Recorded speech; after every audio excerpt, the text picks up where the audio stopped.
Mr. Comey also admitted that there is no evidence that a single vote changed as a result of any Russian interference. Mr. Comey's testimony also makes clear that the president never sought to impede the investigation into attempted Russian interference in the 2016 election.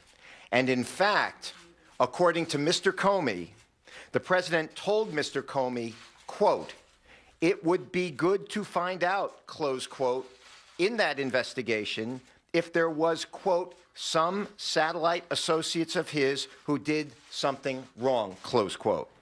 And he, President Trump, did not exclude anyone from that statement. Consistent with that statement, the president never, in form or substance, directed or suggested that Mr. Comey stop investigating anyone, including the president never suggested that Mr. Comey, quote, "let Flynn go," close quote. As the president publicly stated the next day, he did say to Mr. Comey, quote, "General Flynn is a good guy. He has been through a lot," close quote. And also, quote, "asked how General Flynn is doing," close quote.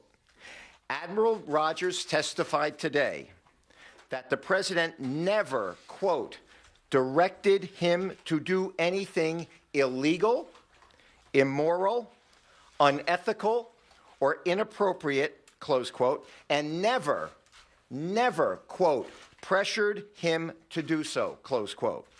Director Coates said the same thing. The president likewise never pressured Mr. Comey.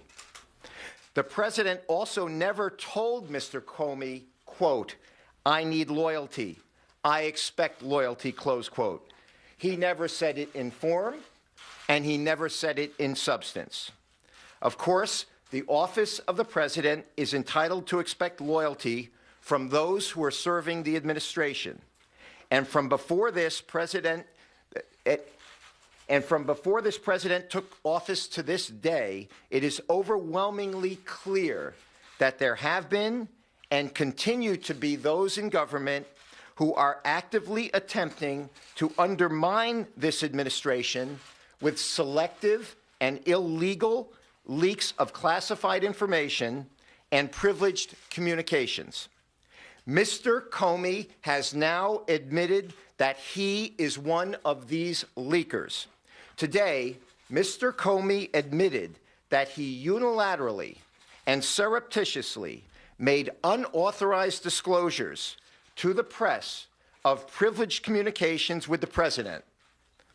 The leaks of this privileged information began no later than March 2017, when friends of Mr. Comey have stated that he disclosed to them the conversations that he had with the president during their January 27th, 2017 dinner and February 14th, 2017 White House meeting.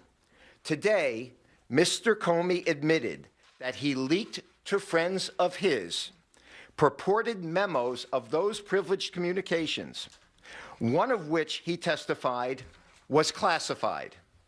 Mr. Comey also testified that immediately after he was terminated, he authorized his friends to leak the contents of those memos to the press in order to, in Mr. Comey's words, quote, "prompt the appointment of a special counsel," close quote.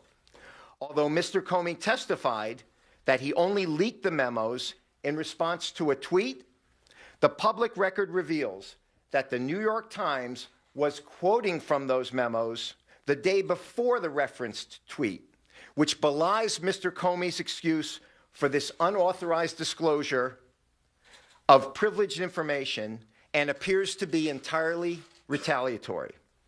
We will leave it to the appropriate authorities to determine whether these leaks should be investigated along with all the others that are being investigated.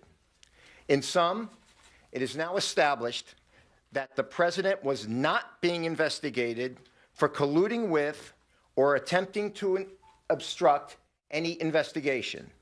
As the committee pointed out today, these important facts for the country to know are virtually the only facts that have not been leaked during the course of these events.